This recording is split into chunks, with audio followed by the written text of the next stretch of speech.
were plucked by Fulani herdsmen. And they sent him a message to tell me that as long as I maintain the prohibition of open grazing, they will continue to do this. Another man's hand was chopped. He's still in the teaching hospital. You can go there and see him. And you want me to be celebrating Fulani men?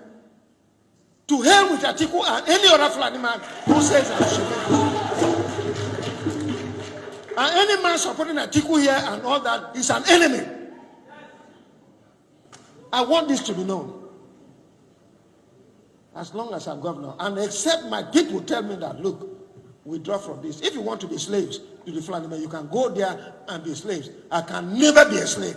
It's better I die than be a slave to any Fulani.